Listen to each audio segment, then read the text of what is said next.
Welcome to the channel. I'm Octavia Thorne. Tonight, we are opening a dossier that has been gathering dust for nearly a century. We are stepping back into a world of blinding contrasts, a time when the American soul was split right down the middle. It is 1932.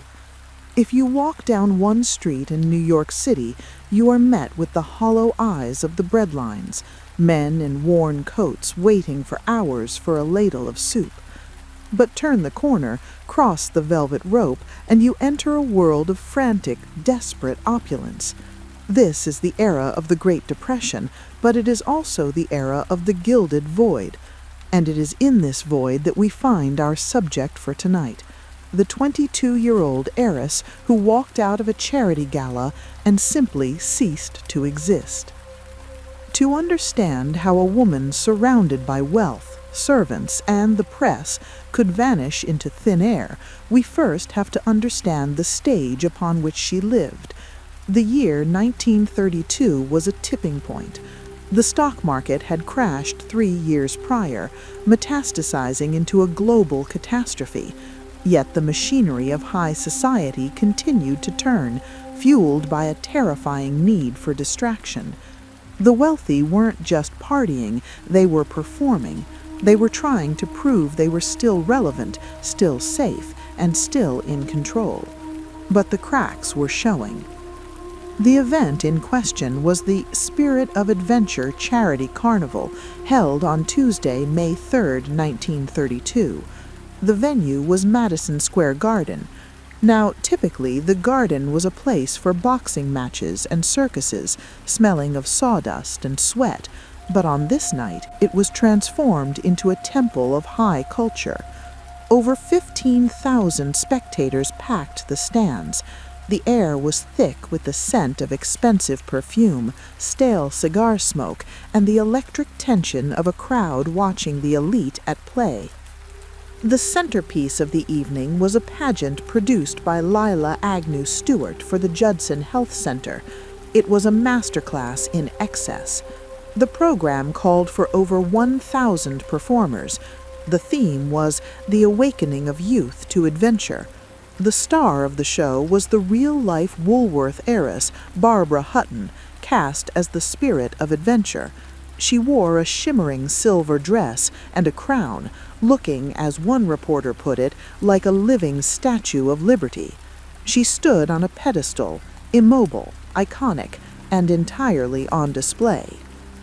This is where our victim enters the narrative. Let's call her Evelyn. Like Hutton, Evelyn was a young woman whose life was defined by the paradox of her class. She was a legal adult, yet she was treated as a social minor. This was the era of the poor little rich girl syndrome, a term the press loved to use. These women were the property of their families, managed by trustees, chaperoned by aunts, and guarded by chauffeurs. The pageant script called for them to climb mountains and explore the 7 seas, yet in reality they couldn't even walk to a taxi without a phalanx of security. As the Kasani Club Orchestra struck up the popular tune Red Sails in the Sunset, the pageant reached its climax. The noise would have been deafening, a mixture of brass instruments, applause, and the shouting of the press. And it is here, in this chaotic interval between the final bow and the exit, that the architecture of the vanishing was built. Evelyn was last seen moving toward the VIP egress. The security at the garden was a paradox. There were too many eyes for privacy, yet too many distractions for surveillance. As she stepped out of the venue, she would have been assaulted by the flashbulbs of the paparazzi. The photographers of the 1930s used flash powder and large bulbs that created blinding bursts of white light. In that strobe light effect, vision is fragmented. You see a person 1 second, and they are gone the next. The context of this disappearance is critical.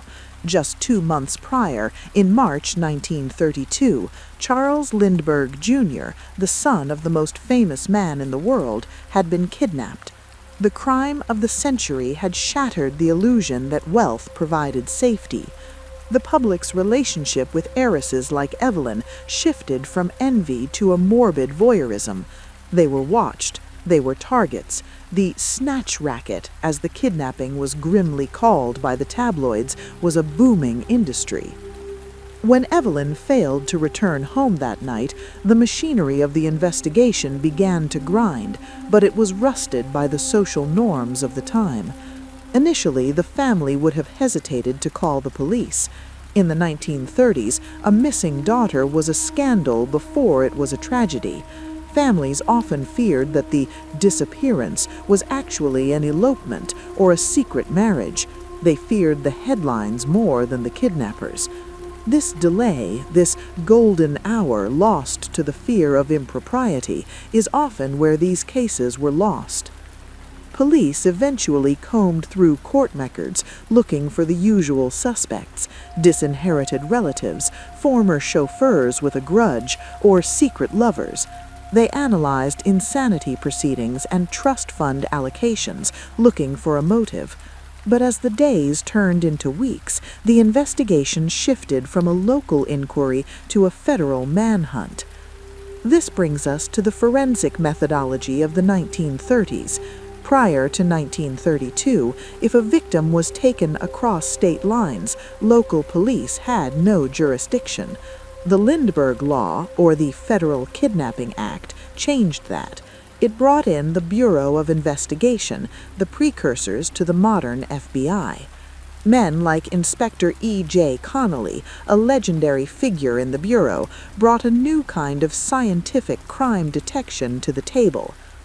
The FBI's involvement introduced forensic psychology and advanced document analysis into the case. We can look to the real-life disappearance of Alice Parsons in 1937 to understand the techniques that would have been used to find Evelyn. When a suspect, let's say a housekeeper or a family insider, refused to crack, investigators used psychological traps. One of the most ingenious was the Mary Jones ruse. Investigators would create a fictional persona, Mary Jones, who was supposedly the sister or accomplice of the kidnapper. They would initiate correspondence with the suspect, enclosing blank sheets of paper that had been chemically treated or sourced from a specific traceable FBI supply.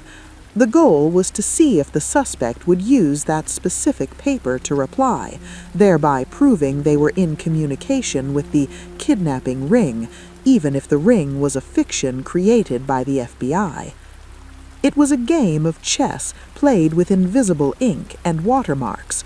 Graphologists were brought in to analyze handwriting on ransom notes, looking for distinctive loops and pressure points that betrayed the writer's identity. But forensics in the 1930s had a hard limit, the corpus delicti. This legal principle meant that without a body, it was almost impossible to prove murder. Savvy criminals knew this. If they could dispose of the heiress completely, they could live in a gray zone of suspicion but never face the electric chair. As the investigation into Evelyn's disappearance dragged on, two dominant theories emerged, reflecting the schizophrenic psyche of the era. The first was the dark figure. This theory, fueled by the xenophobia surrounding the Lindbergh case, posited that Evelyn was taken by a professional ring of gangsters. It played into the public's fear of the other. It suggested that the danger came from outside the gates, from the desperate men on the breadlines or foreign syndicates. The second theory was far more unsettling, the runaway heiress. This theory drew heavily from the ghost of Dorothy Arnold. Dorothy was a wealthy socialite who vanished on Fifth Avenue in 1910 after buying a book and a box of chocolates. She was never found. But in the 1930s, the case was reopened in the court of opinion. A census record from 1930 showed a Dorothy Arnold working as a clerk in Manhattan. Could Evelyn have simply walked away? The Spirit of Adventure Gala celebrated freedom, yet Evelyn lived in a gilded cage. Perhaps the noise of the crowd and the flashbulbs provided the perfect cover for a voluntary exit. In this narrative, the heiress dallies so the woman can live. She sheds the diamonds and the trust fund to become a clerk, a secretary, a nobody, because in 1932, being a nobody was the only way to be free. However, the forensic profile usually points closer to home. The Alice Parsons case teaches us that the insider threat is the most lethal. The housekeeper who envied the furs, the husband who wanted control of the trust fund, the chauffeur who knew the schedule. In the chaos of Madison Square Garden, with 15,000 potential witnesses, the person Evelyn would have trusted enough to walk away with was someone she already knew. In the end, the case of the vanished heiress remains a study in the gilded void. The investigation was compromised by privacy, the crime scene was contaminated by celebrity, and the victim was lost in the glare of the spotlight. The FBI files were eventually closed. The Mary Jones traps remained empty. The paper trails went cold. Evelyn became a cautionary tale whispered at debutante balls for decades to come. She reminds us that in the 1930s, you could be the most visible person in the room, wearing the crown, standing on the pedestal, and yet be completely and utterly unseen. I'm Octavia Thorne. Thank you for investigating with me tonight. If you want to dive deeper into the forensic techniques of the early FBI, let me know in the comments. Until next time, keep watching the shadows.